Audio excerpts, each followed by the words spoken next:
Сәлеметсіңдер ме, оқушылар? Жанайдар Мусин атындағы Көкшетау жоғарғы қазақ педагогикалық колледжі. Пән қазақ тілі. 8-ші сынып. Студент-практикант Табыс Аймери. Балалар, көңіл-күйлер қалай? Қазір барлығымыз ортаға шығып, шаттық шеңберін құрамыз. Мына өлеңді барлығымыз бірге айтып, бір-бірімізге жылулық тілейміз. Үлкенге сіз, кішіге де сіз. Сәлем бердік сіздерге, құрметпенен біз. Мынау менің жүрегім, бәрі осыдан басталған. Мынау басым ақылды, бәрін осы басқарған. Мынау менің оң қолым, мынау менің сол қолым. Жылы өңі, жылы қос. Жарайсыңдар балалар, енді орындарыңа отырыңдар. Балалар, бүгінгі біздің сабағымыздың тақырыбы туризм ел дамуының кепілі. Оқу мақсаты. Тыңдалған мәтіннің мазмұнын түсіну, ұсынылған ақпараттан астарлы ойды анықтау, жанрлық және стильдік ерекшеліктеріне сай тілдік құралдарды орынды қолданып, шағын эссе құрастыру. Бүгінгі сабақтың бағалау критерийі. Тыңдалған мәтіннің мазмұнын түсінеді, ұсынылған ақпараттан астарлы ойды анықтайды, жанрлық және стильдік ерекшеліктеріне сай тілдік құралдарды орынды қолданып, шағын эссе жазады. Бүгінгі сабақ мақсаты барлық оқушылар үшін мәтінді оқиды, талдау жұмыстарын жүргізеді. Көпшілік үшін ұсынылған ақпараттары бойынша астарлы ойды анықтайды, және де кейбір оқушылар үшін эссе жазады. Бүгінгі сабақта қолданылатын көрнекіліктер: бейнеролик, әртүрлі пішіндер, түрлі түсті қағаздар және де бағалау парақтары. Туризм әлемдік экономиканың құлдырауды білмейтін саласы.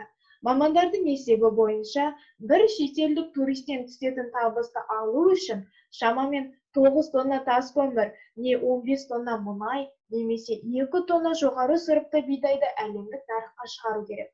Бұл ретте шикізат сату елдің энергия көздерін азайтады, ал туристік өндіріс таусылмай тың ресурстармен жұмыс істейді. Экономистердің есебі бойынша, 100 мың турист қалада орта есеппен 2 сағат болған кезде кемінде 350 мың доллар, немесе адам басына 1 сағатта 17,5 доллар жұмсайды. Сөйтіп, шикізат сату өзіндік экономикалық тығырыққа тірелу болса, ал туризмді дамыту ұзақ мерзімді экономикалық тиімді болашақ. Туризм мемлекеттің экономикасына төмендегідей оң нәтижелер береді. Бірінші, шетел валютасының құйылуын қамтамасыз етеді. Екінші, халықтың жұмыспен қамталуын көбейтеді. Үшінші, елдің инфрақұрылымын дамытуға жәрдемдеседі. Және де төртінші, сауда мен қызмет көрсетудің сапасы артады. Балалар, сендерге бірінші тапсырма. Жоғарыда берілген мәтінді оқып, мәтіннен түйген ойларыңды кластер сызбасына топтастырып, сұрақтарға жауап беріңдер. Дескрипторға назар аударайық. Бірінші, мәтінді оқиды, 1 ұпай. Екінші, кластер әдісі бойынша топтастырады, 1 ұпай. Үшінші, сұрақтарға жауап береді, 1 ұпай. Барлығы 3 ұпай. Қазақстандағы туризм. Біздің елімізде туризм дамитын болса, онда көптеген жұмыс орындарының ашылуына мүмкіндік туар еді. Туризмнің дамуы мемлекет есебіне кіріс әкеліп, жергілікті халықтың өмір сүру деңгейінің өсуіне ықпал етеді. Шағын ауылдар кентке айналып, қарқынды дамиды. Мәдени орталықтар көбейіп, мәдени құндылықтар қайта жаңғырады. Сондай-ақ ауыл шаруашылық тағамдары мен жергілікті халықтың қолөнеріне сұраныс артады. Сұраныс артқан жерде даму да болатыны сөзсіз. Алайда, туризмнің кемшіліктері де бар. Кейбір туристер табиғатты таптап, от жаққанды жақсы көреді. Ол өсімдіктер мен жануарлардың жойылуына әкеледі, әрі тұрмыстық қалдықтар қоршаған ортаны ластайды. Тағы бір айта кетерлігі, туристердің төлемақыларды төлеу деңгейінің жоғарылығынан баға өсіп, инфляция туындайды. қоршаған орта мен мәдени ортаның бұзылуы криминалдық жағдайдың көбеюіне алып келеді. Жергілікті халықтың тілі мен салт дәстүрінің кей жағдайда діни көзқарасының өзгеруіне де әсер етуі мүмкін. Сондықтан елімізде туризм ісін қолға алғанда қауіп-қатердің алдын алу шараларын ескерген жөн. Балалар, қазір Қазақстандағы туризм деген мәтінге кластер әдісі бойынша топтастырамыз. Мұнда мысалдар берілген. Өсімдіктер мен жануарлардың жойылуы, Қазақстанның дамуы артады, көптеген жұмыс орындары ашылады. Келесі. Мемлекет есебіне кіріс әкеледі, мәдени орталықтар көбейіп, мәдени құндылықтар қайта жаңғырады, қазақ қолөнеріне сұраныс артады, айналаның ластануына әкеліп соғады, және де инфляция туындайды.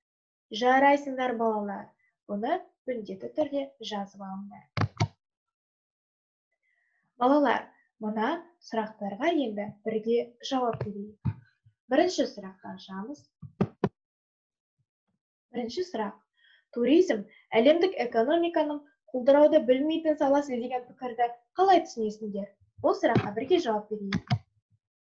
Халықаралық мамандар қазіргі туризмді құлдырауды білмейтін әлемдік экономика саласына жатқызады.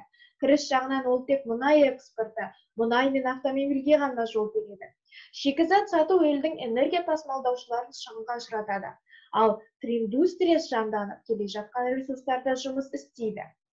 Осыдан келіп туризмді дамыту шикізат сатудан тиімдірек пе деген ойға еріксіз берілесің. Жарайсыңдар балалар. Қазір екінші сұраққа кірісеміз. Екінші сұрақ. Туризмді дамыту ұзақ мерзімді экономикалық болашақ деген пікірмен келісесіңдер ме?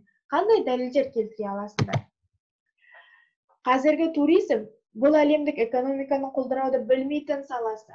Мамандардың есебі бойынша орта есеппен бір шетелдік туристің беретін табысын алу үшін оған барабар шамамен 9 тонна тас көмір, немесе 15 тонна мұнай, немесе 2 тонна жоғары сортты бидайды әлемдік рынокқа шығару керек.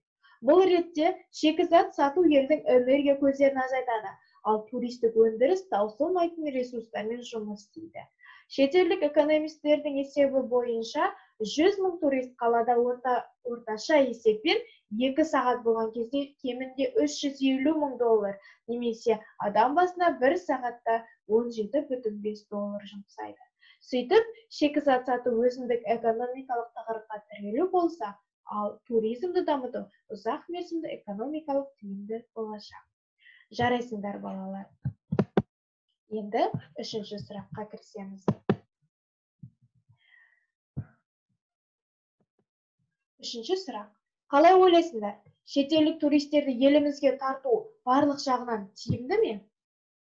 Елімізде көптеген туристерді тарту тиімді екені рас, бірақ барлық жағынан емес. Туристерді тартып, еліміздің экономикасы артып, көптеген жақсы жақтарын атап өтуге болады. Бірақ туристердің елімізге келуі табиғат, қоршаған ортамызға зиянын келтіретін жасырмауымыз керек. Әр нәрсенің жақсы жағы қандай болса, оның жаман жағы сондай болады емес пе? Сондықтан бұл мәселе айтарлықтай ауқымды деп айта алмаймыз. Туристерді тарту міндетті түрде қажет. Жарайсыңдар балалар. Енді келесі тапсырмаға көшеміз. Екінші тапсырма. Мәтінді оқып, әнді тыңдап, өздерінің осы түйгендерінді айтасыңдар, және де әннен алған әсерлеріңді бөлісесіңдер. Дескрипторға назар аударайық. Бірінші, мәтінді оқиды бір ұпай, екінші, әнді тыңдайды бір ұпай, үшінші, әнді қосылып айтады бір ұпай, төртінші, алған әсерлерімен бөліседі бір ұпай, барлығы 4 ұпай.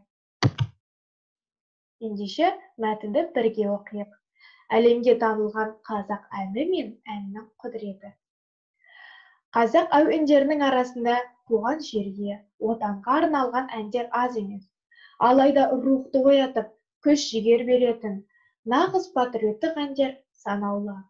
Соның бірі әнші, сазгер, Қазақстан Республикасының халық артисі Ескендір Хасанғалиевтің Атамекен әні. Бұл ән Қазақ халқының ерекше сүйіспеншілігіне бөленген барлық қазақ жатқа айтып жөнелетін бірегей әндердің бірі. Ән 1970 жылы дүниеге келген. Сазгер шетелдік гастрольдік сапармен жүргенде елді сағынып туған жер туралы ән жазуды қолға алады. Ұзақ толғаныстардан кейін ән әуені жазылады. Әннің сөзін жазуға ақын Қадыр Мырза Әліге қолқа салады. Алғаш Атамекен әні Республика сарайында өткен үлкен концертте орындалды. Ән бірден халық сүйіспеншілігіне бөленді. Қазақ жерінде ғана емес, шетелдерге де танылды. Жарты ғасырға жуық уақыт бұрын жазылған мағыналы ән бұл күнде де өз рухын жоғалтқан жоқ. Бірде-бір мемлекеттік деңгейдегі салтанатты жиын Атамекен әнінсіз өтпейді. Атамекен қазақ жүрегінің жырына айналған ән. Балалар, қазір Атамекен әнін тыңдап, бірге шырқаңдар.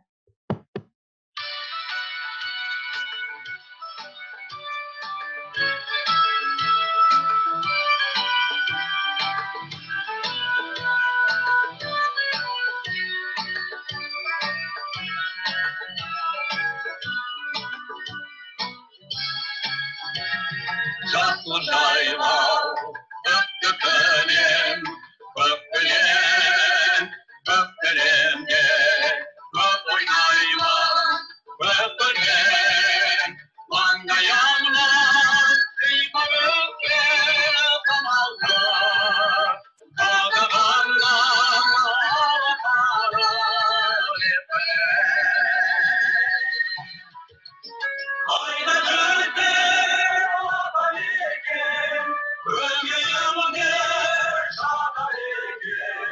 Күннің өті аясана, қимай оны батыр екен.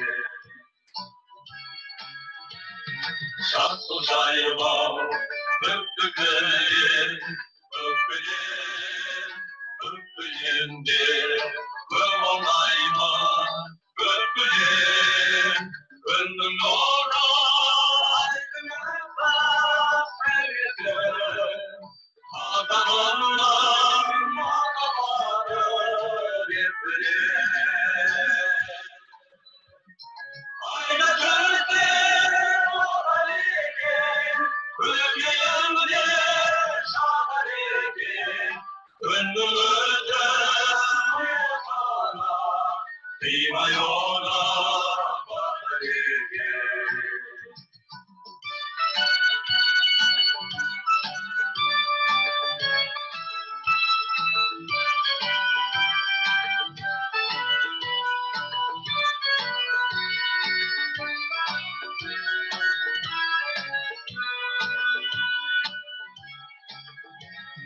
Жасыл жайлау, көк-көкөлем, көк-көлем, көк-көлемге көп ойнаймын, көк-көлем, асқар тауы сырымен асқан, Атағаннан мәртебесі бекітілген.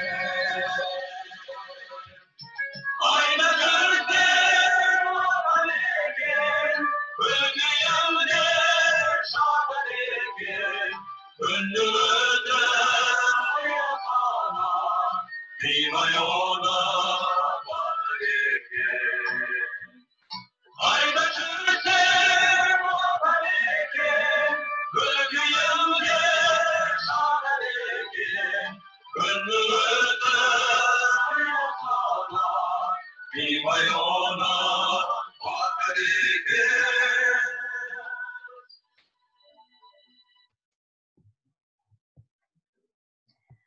Жарайсыңдар балалар. Өте керемет орындау болды. Қазір мына сұраққа жауап беріңдер. Әнді айтқан кезде қандай сезімде болғандарыңды 7-8 сөйлеммен жазыңдар. Сөйлем соңында қабаттасып келетін тыныс белгімен қолданыңдар. Ендеше бұған бірге жауап берейік. Қазақ әуендерінің арасында туған жерге, отанға арналған әндер аз емес. Алайда рухты оятып, жігер күш беретін нағыз патриоттық әндер саналма. Бұл әнді естігенде жүрегіңде ерекше сезім күйлеп, Қазақстанға деген, отанға деген ыстық махаббат пен патриоттық сезім оянады.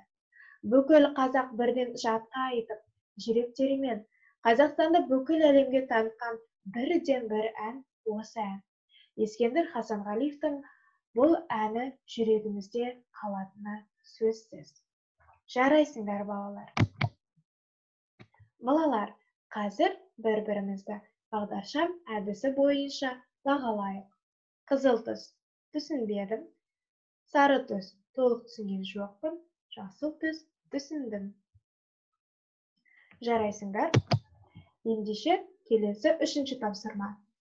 Мәтінді тыңдап, төменде берілген кестені толтырыңдар. Дескрипторға назар аударайық. Бірінші, мәтінді тыңдайды, 1 ұпай, екінші, кестені толтырады, 1 ұпай, барлығы 2 ұпай. Ендеше, мәтінді тыңдаңдар. Поляк ғалымының хатынан алынған үзінді. 1846 жылы 31 мамыр. Жаңа аягөз қауызын жарған қырмызы гүлдей толысып келеді. Әскери гарнизон мен әкімшілікке телінген қазыналық үйлерден басқа теректен қиюластырылған бірнеше үй бар. Бұл осы өңірдегі аса маңызды мекендердің бірі болатыны секілді. Жаңа елді мекендердің саңырауқұлақтар тәрізді жылдам өсуі ескі Еуропаға бейтаныс құбылыс. Осы далада ғана Америка Құрама Штаттарындағыдай құбылысын байқауға болады. Мәселен, Ақмола бүкіл даланың бұлышық астанасы. Ақтау, Атбасар, Көкпекті, Қосмұрын, бәрі менің көз алдымда пайда болған мекендер. Жоңғарлардың қираған ескі қалаларының орнынан салынған Семейде 7 мыңға тарта тұрғын бар. Олардың көбісі татарлар, ташкенттіктер, бұқарлықтар. Сондықтан шіркеу біреу, мешіт алтау немесе жетеу. Қазақ тілі барлық жерде дерлік қолданылады. Тіпті сән салтанатты келіскен ресейліктердің тең жартысы біздің әйелдеріміздің французша сөйлейтіні тәрізді қазақ тілінде еркін сөйлейді. Балалар, енді мына кестені толтырайық. Поляк ғалымның хатынан алынған үзіндіні оқып, хаттағы деректер мен елді мекендердің қазіргі жай-күйі туралы салыстырмалы кестеге жазыңдар. Яғни, Янушкевич келтірген мысалдарды бір ретке және де Қазақстанның қазіргі жай-күйін бір ретке топтастырамыз. Ендеше кеттік. Янушкевич келтірген мысалдарға Америка Құрама Штаттарының құбылысын байқауға болады. Семейде 7 мыңға жуық тұрғын, шіркеу біреу, ал мешіт алтау немесе жетеу. Қазақ тілі көп қолданыста және де ресейліктердің қазақша еркін сөйлеуі. Яғни бұл Янушкевич келтірген мысал. Ал Қазақстанның қазіргі жай-күйін келтірейік. Қазақстанда қазір 18 миллион халқы бар. Мешіт аз емес әрине, бірақ шіркеудің де саны аз емес. Қазақ тілі мемлекеттік тілде болғанмен, орыс тілі көп қолданыста. Тіпті қазақтардың өзі орысша сөйлейді. Яғни Янушкевич келтірген мысалдары қазақ тілінің сол уақытта қолданыста болған, тіпті қазақ әйелдерінің французша сөйлегені сияқты, ресейліктердің қазақ тілін жетік білуі және де қазақ тілінің қазіргі жай-күйі бұл жерде салыстыруға келетін дүние. Балалар, қазір кері байланыс жасаймыз.